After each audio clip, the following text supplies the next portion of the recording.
Welcome everyone to Purely Nomad. I'm Yash and this is part 7 of the Ride to Alaska series.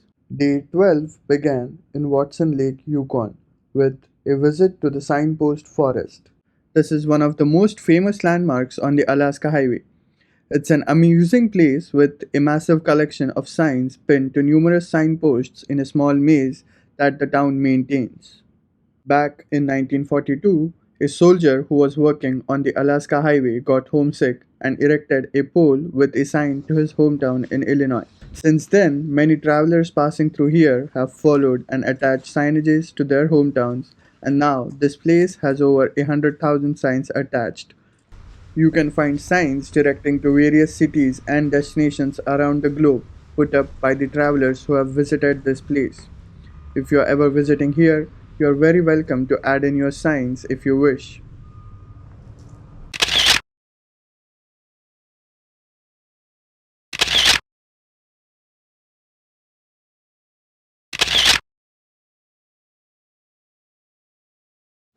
After that little visit, the plan for the day was to reach Dawson City to reach the start of the top of the world highway. It was going to be a day full of riding through rough roads, construction zones that creep onto you without a sign, and endless scenery. The calm that these roads brought to me was unparalleled. All I could hear all day was just the silent whine of my engine gushing through the forests as it took me through the beautiful wilderness.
After about 600 miles and over 12 hours on the road, I made it to the little town of Dawson City, a cute town along the Yukon River with some local shops and a few hotels you can spend the night in.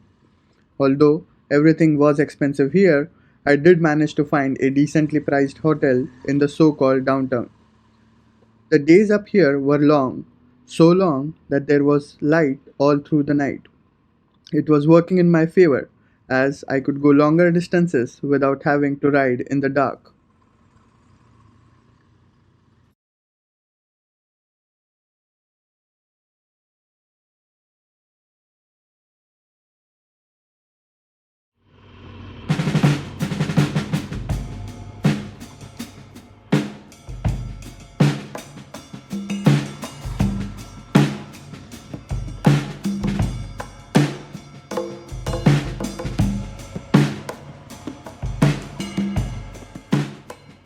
The next day, I woke up and was excited to ride the top of the world highway. This highway connects Dawson City to the community of Jack Wade in Alaska. To reach the start, I had to take a short ferry ride across the Yukon River, and then it was just miles and miles of dirt all the way to Alaska.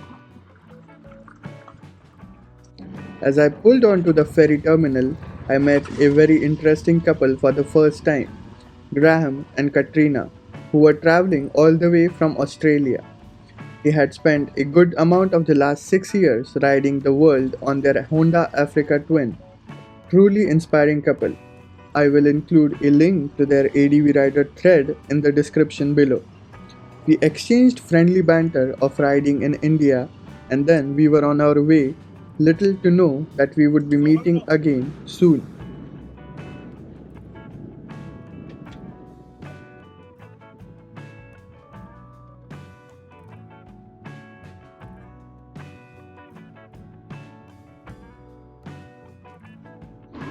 After a very short ferry ride, I was on the top of the World Highway.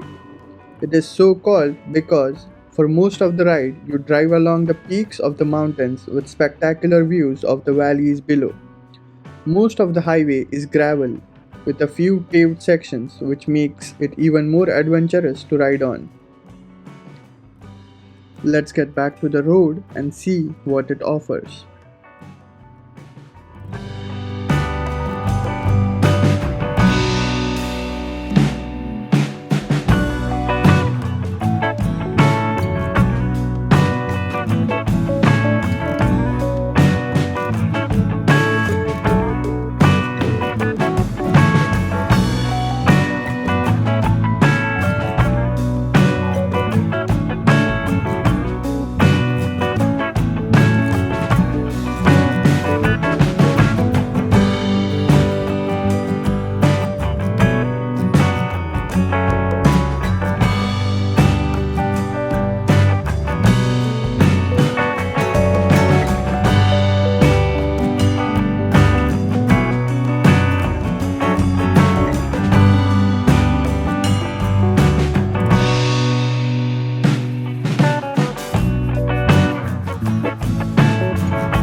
When entering Alaska, there is a customs post on the highway which opens in the summer months when the road is open.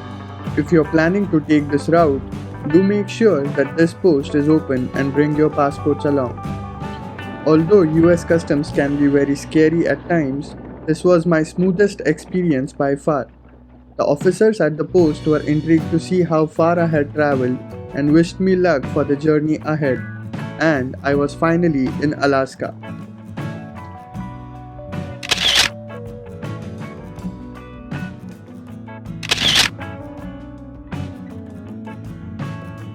Entering Alaska by road had been on my bucket list for quite a long time, and I was very satisfied having made all the way here.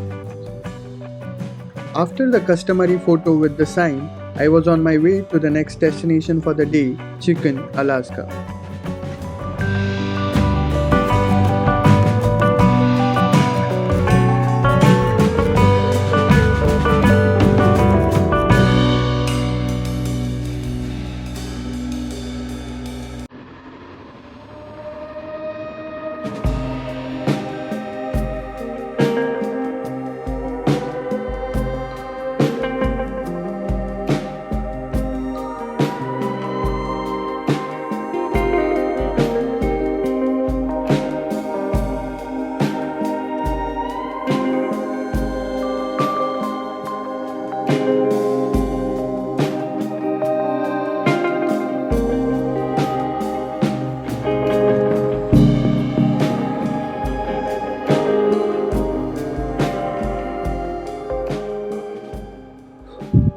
Chicken is a small community in a remote corner along the top of the World Highway.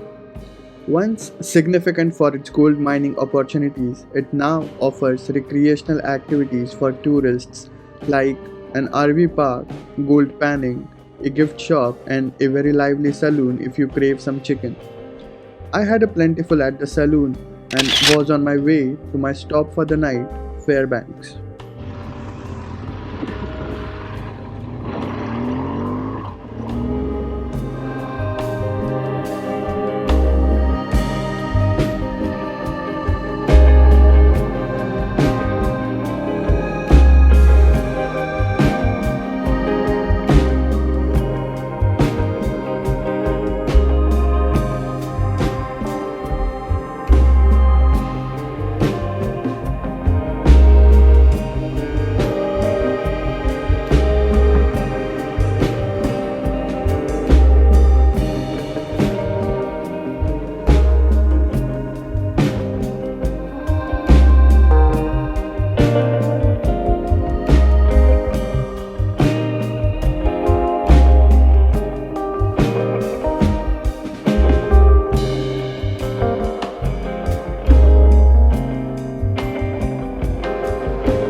After about 400 miles, I made it to Fairbanks, Alaska. Quite a long day given that a significant portion of the road was gravel. I was ready to just switch off and get some rest. That is all for this video. I was now in Alaska, all excited for the final section of my trip, riding the Dalton Highway, crossing the Arctic Circle and reaching the northernmost point in the USA. All of that coming in the next video, so stay tuned. As always, if you liked this video, you know the drill. See you in the next one.